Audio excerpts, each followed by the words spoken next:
Hello everyone, welcome है आप लोगों का। देखिए हम लोग जो है क्वाड्रेटिक फॉर्म से कुछ इंपॉर्टेंट एमसीक्यू यहाँ पे करने वाले हैं। राइट, पूरा कॉन्सेप्ट हम लोगों ने इसका देख लिया है क्वाड्रेटिक फॉर्म का, कि किस तरीके से जो है हम लोग इसका सिग्नेचर इंडेक्स वगैरह फाइंड आउट करते हैं। ठीक है, और सिमिलर या कॉन्ग्रुएंट क्वाड्रेटिक फॉर्म क्या होता है, सारी चीज़ें हो गई हैं।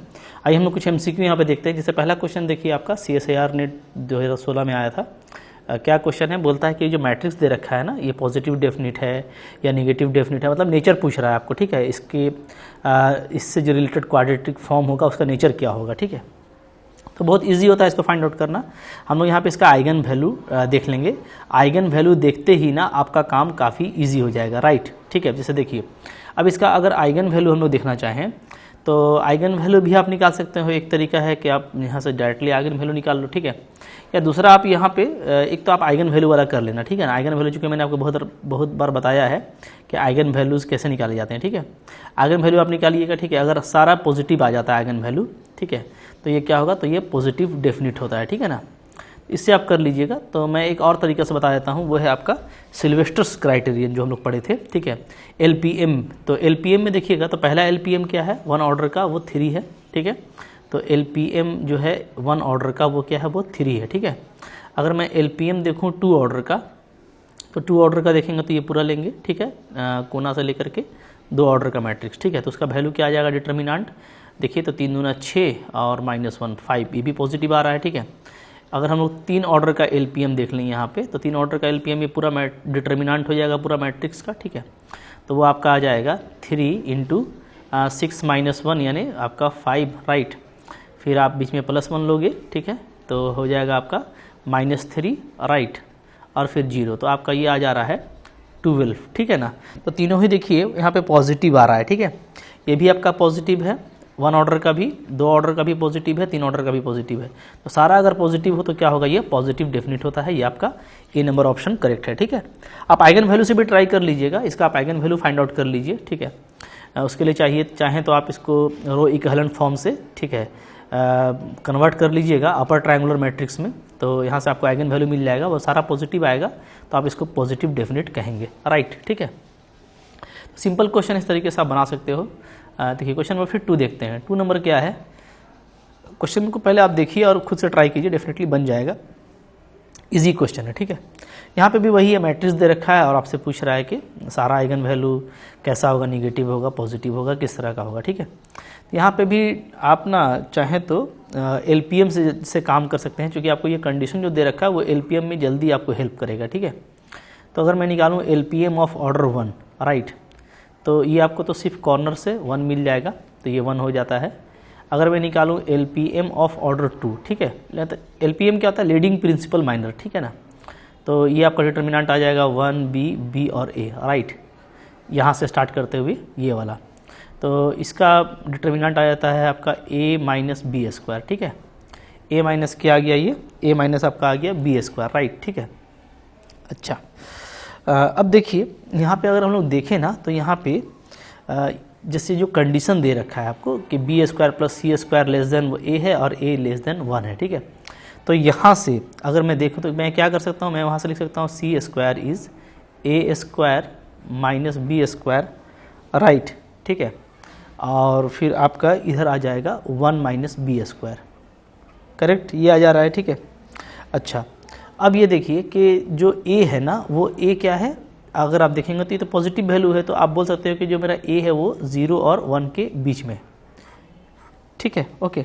अच्छा, अगर A मेरा 0 और 1 के बीच में है, ठीक है, और ये कंडीशन यहाँ पे होल्ड कर रहा है, अच्छा यहाँ पे A ही होगा, A² तो मैंने गलत लिख दिया। ठीक है, तो ये A, ठीक है, अब चलिए सही है, क्योंकि यहाँ पे A था। तो अब देखिए, अब यहाँ पे ये आ जा रहा है आपका कि इस कंडीशन को हम देखें तो बात समझिएगा ना कि A जो है मेरा वो 0 और 1 के बीच में है। ठीक है, और ये कंडीशन आपका यहाँ पे होल्ड कर रहा है। ठीक है, कि A- जो B का स्क्वायर है वो एक तो C²। ठीक है, अच्छा, सारा ABC क्या है, पॉजिटिव है, तो यानी ये जो वैल्यू है पूरा, ये क्या है, एटलीस्ट पॉजिटिव तो है, अब चाहे जितना भी वैल्यू हो इसका। ठीक है, लेकिन ये पॉजिटिव है, तो यहाँ से आप इसको क्या कर देंगे कि जो मेरा LPM ऑफ 2 है वो भी मेरा पॉजिटिव आ गया। ठीक है, अब देखिए LPM ऑफ ऑर्डर 3 निकालिए, यानी पूरे मैट्रिक्स का डिटर्मिनेंट निकाल लीजिए, ठीक है। पूरे मैट्रिक्स का डिटर्मिनेंट निकालेंगे तो क्या आ जाएगा, 1 इंटू ए माइनस बी इंटू बी और प्लस सी इंटू माइनस ए सी, ये आ जाता है, ठीक है। यानी वैल्यू आपका आ रहा है ए माइनस बी स्क्वायर माइनस ए सी स्क्वायर, राइट, ठीक है। इसको हम लोग ऐसे लिख सकते हैं ए वन माइनस सी स्क्वायर और माइनस बी स्क्वायर, राइट, ठीक है। अच्छा, ऐसा मैंने इसलिए लिखा है कि आप देखिए यहाँ पे कि अगर हम लोग यहाँ पे फिर से ये कंडीशन अप्लाई करें ए माइनस सी स्क्वायर के लिए, तो ए माइनस जो है ना ए माइनस सी स्क्वायर, ठीक है, ये देखिएगा क्या आ जाता है मेरा, ये आ जाएगा मेरा इस तरीके से बी स्क्वायर और ये आपका आ जाएगा 1 माइनस सी स्क्वायर, राइट, ठीक है, ये आ जाएगा। अच्छा, यानी जो बी स्क्वायर है अगर आप देखें तो क्या है, वो 1 माइनस सी स्क्वायर से क्या है, स्मॉलर है, ठीक है। यहाँ से ये पता चला कि बी स्क्वायर क्या है, 1 माइनस सी स्क्वायर से स्मॉलर है, ठीक है, ओके। अच्छा, और ए जो है मेरा वो क्या है, वो पॉजिटिव वैल्यू है, ठीक है ना, ओके। तो पॉजिटिव रियल नंबर है तो डेफिनेटली जो ये पूरा वैल्यू आएगा वो क्या आ जाएगा, पॉजिटिव आ जाएगा, क्योंकि बी स्क्वायर मेरा इस फैक्टर से क्या है, छोटा है, राइट, ठीक है। तो अब आप देखिए तीनों एलपीएम आपका पॉजिटिव आ गया, तीनों एलपीएम अगर पॉजिटिव आ गया तो यानी जो ये जो है पॉजिटिव डेफिनिट होगा, और अगर ये पॉजिटिव डेफिनिट है तो इसका तीनों आइगन वैल्यू क्या होगा, आपका पॉजिटिव होगा, ठीक है।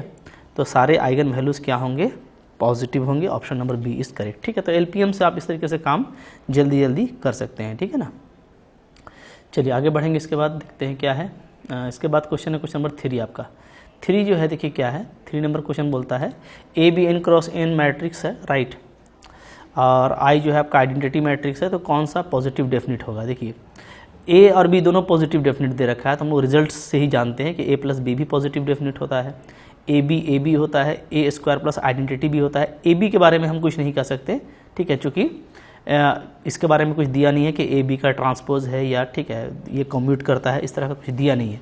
तो यहाँ पे जो करेक्ट ऑप्शन होगा आपका, वो 3 ऑप्शन करेक्ट होगा, 1, 2 और 3 करेक्ट है, ठीक है। चलें इसके बाद देखते हैं क्वेश्चन नंबर हम लोग 4। क्वेश्चन नंबर 4 क्या है, 4 में आपको बोलता है, ठीक है, which of the following is positive definite. 4 matrix दे रखा है, ठीक है, नेट जून 2012 का क्वेश्चन है।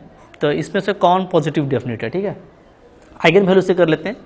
तो यहाँ पे मैं आइगन वैल्यू के लिए ना कुछ ट्रिक्स इस्तेमाल करूँगा, ठीक है। जैसे क्या, देखिए सम ऑफ एवरी रो इक्वल है, इसका भी 3 है, इसका भी 3 है, तो एक आइगन वैल्यू इसमें 3 हो गया, ठीक है। फिर ट्रेस आप देखिए, ट्रेस 4 है, ट्रेस अगर 4 है, ठीक है, तो ट्रेस क्या होता है, ट्रेस आपका होता है सम ऑफ आइगन वैल्यू, ठीक है, सम ऑफ आइगन वैल्यू। तो एक आइगन वैल्यू अगर 3 है, ट्रेस 4 है, तो दूसरा क्या होगा, 1 होगा। इसमें वैसे ही देखिए दोनों का सम बराबर है, ठीक है, तो एक 3 हो गया, और लेकिन ट्रेस आपका कितना है, 2 है, तो एक आपका -1 होगा। इसमें देख लीजिए दोनों का सम इक्वल है 3, 3, ठीक है, तो एक आइगन वैल्यू 3 हो गया। अच्छा, ट्रेस आपका कितना है, ट्रेस आपका 4 4 8 है, तो दूसरा कितना होगा, दूसरा 5 होगा, ठीक है। इसमें देखिए दोनों रो का सम सेम है, तो एक आइगन वैल्यू 4 हो गया, ट्रेस 0 है, तो दूसरा आपका -4 होगा, ठीक है ना। तो अब यहाँ से ये चीज़ है कि इसमें पॉजिटिव और निगेटिव दोनों है, इसमें पॉजिटिव निगेटिव दोनों है, तो ये दोनों आपका हट गया।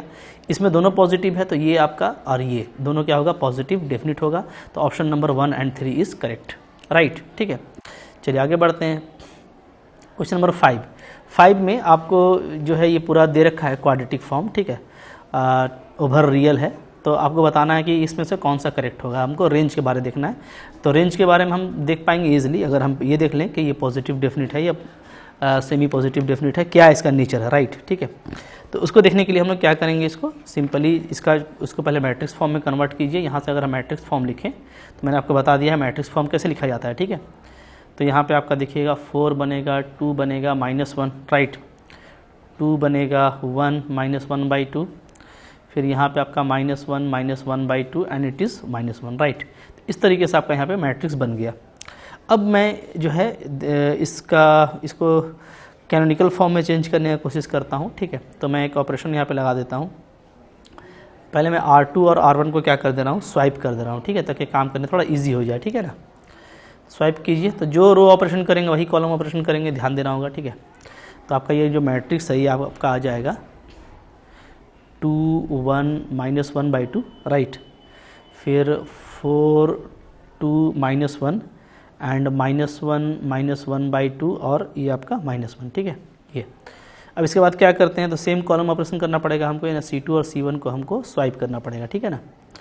तो जो मैट्रिक्स मेरा आएगा वो आ जाएगा, देखिए 1 2 -1/2 2 4 -1 -1/2 -1 ये मैंने पूरा तरीका आपको बताया हुआ है कि किस तरीके से हम लोग क्या करते हैं, नॉर्मल फॉर्म लाते हैं, ठीक है।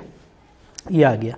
अब इसके बाद जो है मैं एक ऑपरेशन लगा देता हूँ, ठीक है। R2 को रिप्लेस कर देता हूँ मैं R2 - 2R1 और R3 को मैं रिप्लेस कर देता हूँ R3 + 1/2 R1, ठीक है। ये R3 रिप्लेस हो जाएगा मेरा। तो अब जो फॉर्म आ जा रहा है देखिए वो क्या आ जाएगा, तो सो दिस इज़ इक्विवेलेंटली 1 2 -1/2, ये पहला रो है, ठीक है। फिर आपका ये देखिएगा ना, तो ये 0 0 0 मिल जाएगा मेरे को, और ये भी मेरे को मिल जाता है 0 0, ठीक है। और ये मेरे को मिल जाएगा -5/4 -5/4 मिल जाएगा, ठीक है। ये आ गया। तो बहुत जल्दी हम लोग आ गए हैं। अब जो रो ऑपरेशन किया है वही कॉलम ऑपरेशन फिर से करना पड़ेगा आपको, यानी C2 को रिप्लेस कीजिए C2 - 2C1 और C3 को रिप्लेस कीजिए C3 + 1/2 C1, ठीक है। तो अब जो है दिस इज़ इक्विवेलेंट हो जाएगा आपका, होता है पहला वाला आ जाएगा आपका 1 0 0, ठीक है। फिर आपका आ जाएगा ये 0 0 0, राइट। और ये आपका आ जाएगा 0 0 और -5/4, ठीक है। ये आ जा रहा है। तो अब आप देखिए यहाँ पे डेफिनेटली ये आपका जो है आ चुका है कैनोनिकल फॉर्म। तो यहाँ पे जो आइगन वैल्यूज़ हैं अगर वो देखा जाए तो वो आपका 1 है, 0 है और -5/4 है, ठीक है। यानी पॉजिटिव भी है, निगेटिव भी है और 0 भी है। तो ऐसे केस में हम लोग पढ़े थे कि ये क्या होता है, ये इनडेफिनिट केस होता है, ठीक है। और इनडेफिनिट केस अगर हो तो रेंज क्या होता है, तो रेंज आपका हो जाता है -∞ से इन्फिनिटी, ये भी हम लोग देखे थे, ठीक है। तो ये इनडेफिनिट केस है और रेंज -∞ से इन्फिनिटी होगा, यानी रियल नंबर होगा। तो देखिए यहाँ पे जो है रेंज मेरा रियल नंबर होगा, ये ऑप्शन बिल्कुल करेक्ट है, ठीक है। अच्छा, रियल नंबर कॉन्टेंट्स करता है, ध्यान दीजिएगा, एक कॉन्टेंट्स लिखा हुआ है, एक लिखा हुआ है कॉन्टेंट। तो कॉन्टेंट का मतलब होता है कि ये रेंज से बड़ा है, रेंज इसमें कॉन्टेंट कर रहा है, तो ये तो नहीं, ये गलत है, ठीक है। हाँ, रेंज कॉन्टेंट कर रहा है 1 इन्फिनिटी को, ये बिल्कुल सही है, तो ये भी ऑप्शन करेक्ट हो जाएगा। थोड़ा सा आपको यहाँ पे केयरफुल रहना पड़ेगा कॉन्टेंट्स और कॉन्टेंट को लेकर के, राइट, ठीक है। और आखिरी वाला तो आपका फिर रॉन्ग हो गया, ठीक है। तो यहाँ पे सिर्फ 2 ही ऑप्शन करेक्ट होगा, एक 1 और आपका एक 2, ये आपका करेक्ट ऑप्शन आ जाएगा। तो बिल्कुल आसानी से बना पाएंगे इस तरह का क्वेश्चन, ठीक है। कोई आपको दिक्कत नहीं होगी, ओके। चलिए, तो इतना ही क्वेश्चन था आज के लिए। आई होप ये सब क्वेश्चन आपको अच्छा लगा होगा। अच्छा लगा तो इसको लाइक कीजिए, डेफिनेटली चैनल पर नए हैं तो सब्सक्राइब कीजिए, ठीक है। और पढ़ते रहिए अच्छे से, ठीक है। ज़्यादा मुश्किल क्वेश्चन नहीं आता है, कॉन्सेप्ट क्लियर रहेगा तो आपको बनाने में कोई दिक्कत नहीं होगी, ठीक है। तो इन सब क्वेश्चन को आप अच्छे से कर लीजिएगा, ठीक है। Thank you very much.